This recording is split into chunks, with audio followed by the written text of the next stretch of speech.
Hai nakama, kembali lagi di One Piece Update Channel. Waktunya kita bahas fakta menarik anime. Anime ke-958 baru saja rilis di hari Minggu kemarin.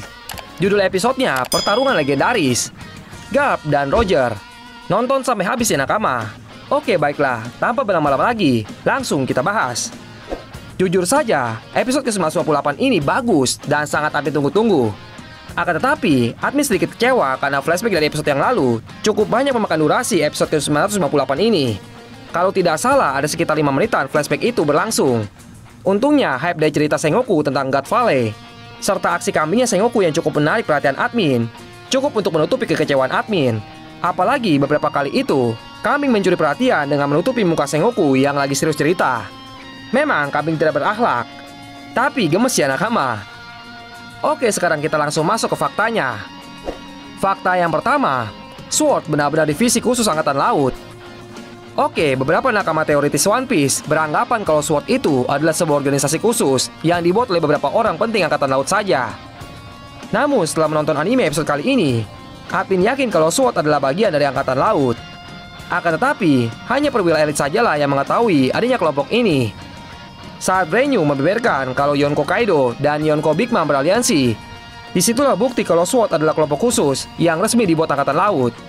Dan yang mengetahui organisasi ini adalah perwira elit seperti Fleet Admiral, dan beberapa orang spesial seperti Garp, Sengoku, Suru, dan juga Brand New ini. Organisasi seperti apa SWORD ini? Menurut admin, SWORD itu seperti organisasi cyberpolnya pemerintah dunia. Namun SWORD berada di bawah naungan Angkatan Laut. Nah, pekerjaan mereka adalah memata-matai pergerakan Angkatan Laut. Mungkin dulu Corazon termasuk ke kesatuan SWORD, dan dirinya ditugaskan untuk memantau pergerakan dari kelompok bajak laut Don Quixote, kelompok kakaknya sendiri yaitu Doflamingo. Saat ini, X-Rex, pria yang secara resmi kita ketahui merupakan bagian dari SWORD, dan sedang mengemban tugas memata-matai kelompok bajak laut binatang buas. Sehingga informasi yang seharusnya sulit didapatkan karena berasal dari negeri Wano, sekarang dapat diperoleh dengan mudah oleh Angkatan Laut. Ini merupakan langkah brilian Angkatan Laut untuk bisa tetap mengontrol pergerakan dari Yonko Kaido. Fakta kedua, sindiran keras Fujitora dan Akainu sedang menghadapi ujian besar. Kita semua tahu kalau Fujitora ini merupakan karakter antagonis dari kubu Angkatan Laut yang pemikirannya waras alias normal. Karena dirinya sendiri dengan tegas menentang sistem Shichibukai yang telah banyak merugikan para warga sipil. Bahkan di dialog antara dirinya dengan Akainu di awal episode, dia dengan jelas menyindir si Akainu yang berada di sisi tidak setuju dengan perubahan Shichibukai. Dan itu membuat Akainu sedikit terkejut. Demi tegaknya keadilan mutlak, pengorbanan memang tidak bisa dielakkan. Ya, inilah bentuk keadilan yang dianut oleh Akainu. Dia tidak masalah ada warga sipil yang menjadi korban demi menekan jumlah kriminal. Dan memang Shichibukai ini menjadi salah satu bagian dari Angkatan Laut yang membantu mereka untuk melawan para bajak laut.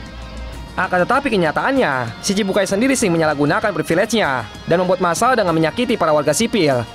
Kemudian setelah membahas terkait Shichibukai, topik mereka beralih tentang kekuatan yang sedang disiapkan oleh Angkatan Laut untuk menggantikan peran Shichibukai, yaitu SSG.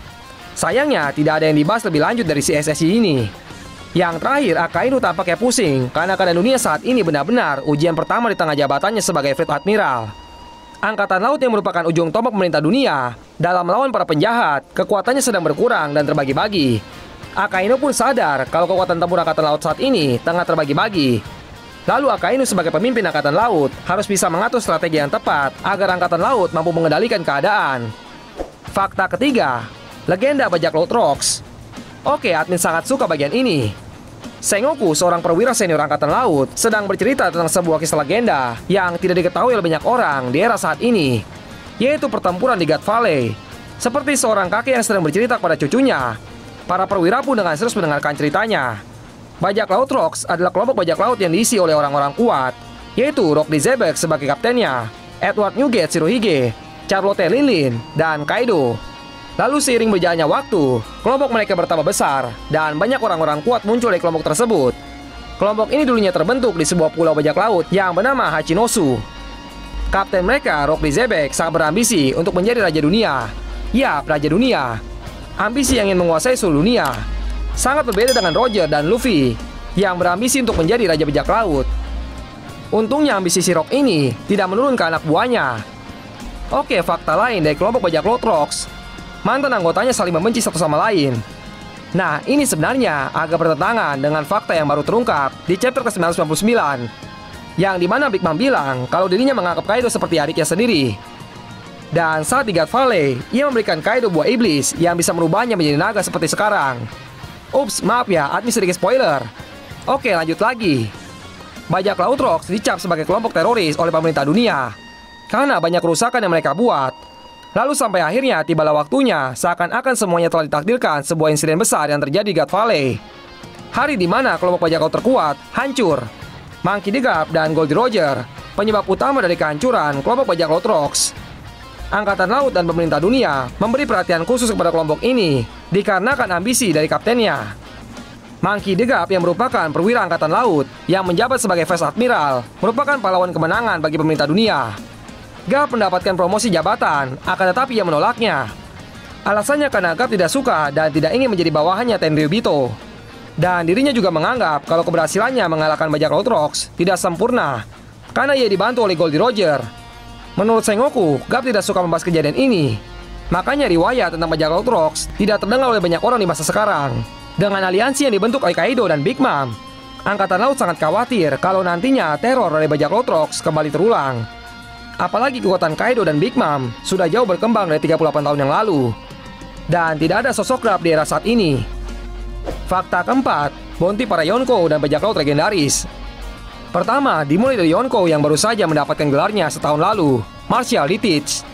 Sekarang, ia sedang menjadi penguasa pulau bajak laut Hachinosu dan terus melebarkan kekuasaannya. Nilai bounty-nya sebesar 2.247.600.000 berry. Kedua, Akagami no Sengs. Nah, admin tertarik dengan terjemahan yang ada di sini. Brand New bilang kalau Sengs baru menjadi Yonko di 6 tahun terakhir. Berarti saat ia mengunjungi Luffy belum menjabat sebagai Yonko. Dan juga Brand New bilang ia Yonko termuda yang artinya Tits lebih tua darinya. Sekarang sudah jelas berarti Sengs belum menjabat sebagai Yonko saat menitipkan topi jerami miliknya ke Luffy. Dan kemungkinan besar saat itu ia baru dikategorikan sebagai rookie. Lanjut lagi, nilai bounty dari Yonko termuda dengan anggota paling balance kekuatannya sejumlah 4.048.900.000 berry. Ketiga, kapten dari kelompok bajak laut Big Mom, Charlotte Linlin. Seorang wanita yang kekuatannya sangat menakutkan. Bahkan sewaktu ia kecil, dirinya mampu meratakan desa para raksasa Elbaf. Nilai bounty Big Mom sebesar 4.388.000.000 berry. Dan yang terakhir, Hyakuju no Kaido. Pria yang pernah magang di kelompok bajak laut Rocks sewaktu muda dan sekarang memiliki kekuatan monster. Kemudian memiliki kelompok bajak laut yang didominasi oleh pengguna buah iblis tipe Zoan. Nilai bounty-nya sebesar 4.611.100.000 berry. Kemudian setelah membahas bounty dari para Yonko, topik selanjutnya, Brand New membeberkan nilai bounty Kapten Bajak Laut Shirohige, Edward Newgates, yaitu sebesar 5.046.000.000 berry. Dan Raja Bajak Laut Goldie Roger, 5.564.800.000 berry.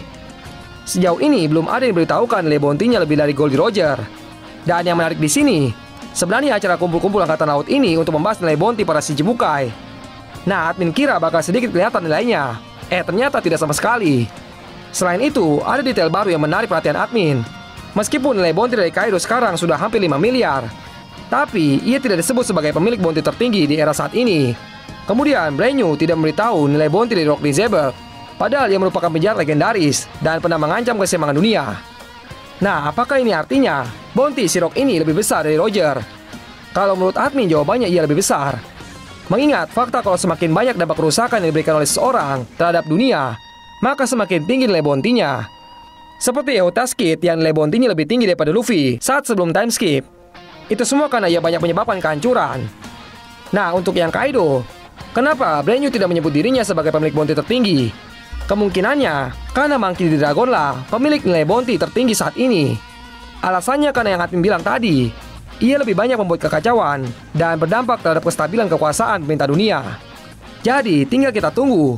Apakah nanti Oda Sensei akan memberitahukan nilai bounty dari Rock Lee Zebel, penjahat terkejam yang berambisi menjadi raja dunia, dan Monkey D. Dragon, pemimpin pasukan revolusi penentang pemerintah dunia. Oke, baiklah. Sekian untuk fakta menarik episode ke-958. Pada akhir episode ini kita diperlihatkan cuplikan untuk episode selanjutnya. Dan yang menarik perhatian admin adalah Luffy, Brook, dan Chopper yang menggunakan armor samurai. Di situ Chopper terlihat imut sekali. Oke, sekian pembahasan tentang fakta menarik anime episode ke-958. Untuk nakama yang punya pendapat atau teori sendiri, jangan sungkan langsung saja berkomentar di kolom komentar di bawah ya. Dan terima kasih banyak untuk yang sudah menonton sampai habis. Jangan lupa subscribe, like, komen, dan share. Terima kasih kepada Oda Sensei sebagai kreator manga One Piece. Terima kasih kepada Suisa dan Toei Animation sebagai penerbit manga dan anime One Piece. See you on the next video, nakama.